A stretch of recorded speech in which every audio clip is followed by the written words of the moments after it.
File 19. The elevator that won't record floor 7. The building was supposed to be easy coverage. An almost empty high-rise on the edge of downtown, half offices, half furnished corporate rentals, the kind of place with polished floors, fake plants, and a lobby that felt too clean to be comfortable. We were there because 3 tenants had filed complaints about the same thing. The elevator opened on a floor that didn't exist on the directory, and whenever anyone tried to film it, the footage broke apart. Static, dropped frames, blackouts. By the time we rolled in with a shoulder cam and backup body cam, the property manager was already waiting beside the front desk, acting like he regretted ever calling local media. He kept insisting there was no floor 7 in the tower. The directory jumped from 6 to 8. The elevator panel did too.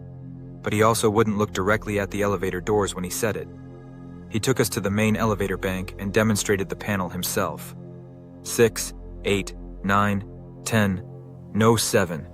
Then he pressed 6, and the cab rose with that soft mechanical hum elevators make when the building around them is too quiet. On the ride up, our audio guy joked that maybe the developers skipped the number because of superstition. But the manager didn't laugh. When the doors opened, the 6th floor hallway stretched out in both directions under recessed lights, beige carpet, framed abstract art, and identical apartment doors with brushed metal numbers. Normal. We got our hallway shots, checked the stairwell, then stepped back inside to ride up again. That was when I noticed something strange in the monitor. For half a second, between 6 and 8, the display above the doors flashed a distorted symbol. Not a number, more like 2 vertical lines melting together, before stabilizing on 8. The camera glitched at the exact same moment. We reviewed the playback in the hall outside Suite 608. The glitch wasn't random compression or a bad file. Everything was clean until the instant the elevator display should have passed where 7 belonged. Then the image tore sideways in jagged bands and snapped back. The manager said that was exactly what tenants described. They would try to film the ride, and any time the car passed that invisible floor, something in the footage broke. We decided to run a more controlled test. We locked exposure, switched batteries, used both cameras, and rode from 1 to 10 3 times in a row. Every single pass produced damage in the same place. Not on the 6th floor, not on the 8th, in between. It was like the elevator moved through a place the lens wasn't allowed to keep. The 4th run, the manager stopped coming with us.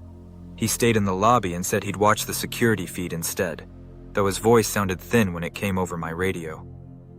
We went up alone after that.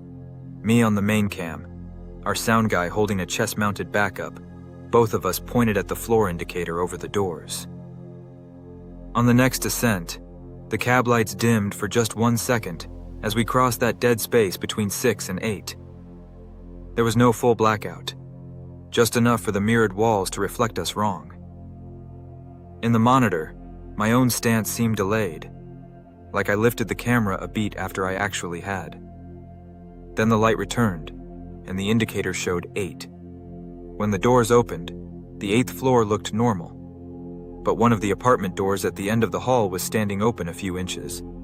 It hadn't been open on the earlier pass. From inside came a low electronic hiss that sounded almost like corrupted audio played through a speaker. We checked the room. It was empty, furnished like a temporary rental, gray sofa, glass coffee table, generic artwork, a kitchenette that looked untouched. But the television was on, not to a channel. Just a black screen with a crawling layer of static moving across it like the signal was trying to form an image and failing. The weirdest part was the time code burned into the corner. It matched the exact format our station cameras used. I moved closer and saw a frame buried inside the noise. A hallway, carpeted and dim, shot from shoulder height. Then it vanished. Our sound guy asked if I was getting that, and I told him yes, though my mouth had gone dry because I already knew what I'd seen. It was the angle from inside an elevator, looking out into a corridor neither of us recognized. We headed back down to the lobby to compare everything against the building's security archive. The manager had one monitor paused when we came out, and the color had drained from his face. He pointed without speaking. The feed showed our elevator car from the corner ceiling camera inside the cab. On the first 3 rides, Everything looked fine except for a half-second dropout between floors. On the fourth ride, the screen flickered, and for a single frame, both of us were gone. Not blurred, gone. The empty elevator continued upward by itself. Then the image snapped back, and we were standing there again, exactly where we should have been. The manager rewound it 3 times like repetition might fix it. It didn't. Every time that one frame appeared, the elevator was empty, and the floor display beside the door read 7. That should have been enough to leave, but once you see something on footage, the part of your brain that still trusts cameras wants one more pass. Proof.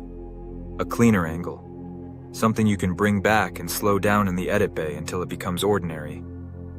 We set the main cam on a tighter zoom and rode again, this time with the lens locked only on the floor indicator and the seam between the elevator doors. The ride from 1 to 6 was smooth. At 6, the doors opened and closed normally. Then the hum changed. It deepened. The elevator felt heavier, like it was moving through water. My headphones popped with a burst of dead air, and every light in the cab went flat and gray. The indicator didn't flash 8 this time. It hesitated, flickered with that same melted symbol, and then the doors started opening anyway. The hallway outside wasn't on the directory because it shouldn't have been in the building at all.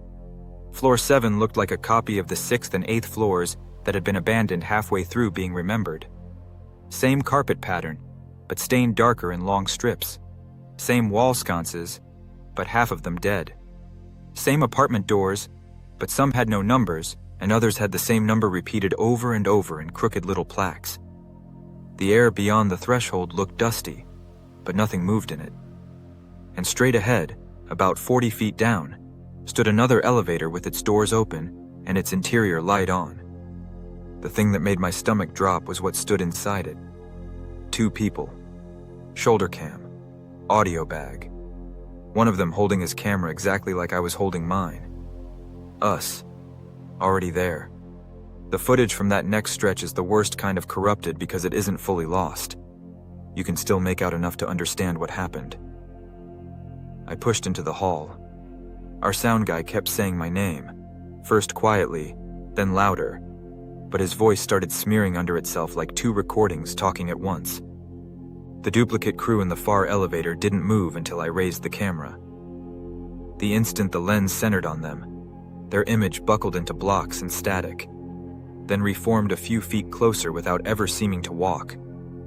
Same with the next jump, and the next. The hallway lights pulsed once, and for one frame, the duplicate version of me had his face turned the wrong way, chin over shoulder, body still forward, like the recording had attached me to the wrong anatomy. That was the point our sound guy backed into the wall and swore he could hear another elevator arriving behind us. I turned, and there was our elevator with the doors still open behind us, but it wasn't empty anymore. Another version of the hall stood inside it, deeper than the cab should have allowed, like the elevator had become a tunnel lined with the same carpet and the same dead wall lights. Somewhere down that false interior corridor, something moved across the frame too fast to identify. Not a person. Too tall at the shoulders, too thin through the middle, and silent in a way that made the whole soundtrack feel muted around it. The building manager's voice crackled through my radio then, asking where we were, why both cameras had gone black on his screen, why the elevator showed parked at 8, while the shaft sensor marked it, stopped between levels. I answered him, but on playback another voice answers at the same time, using my exact tone. The second voice says, "Don't let it close."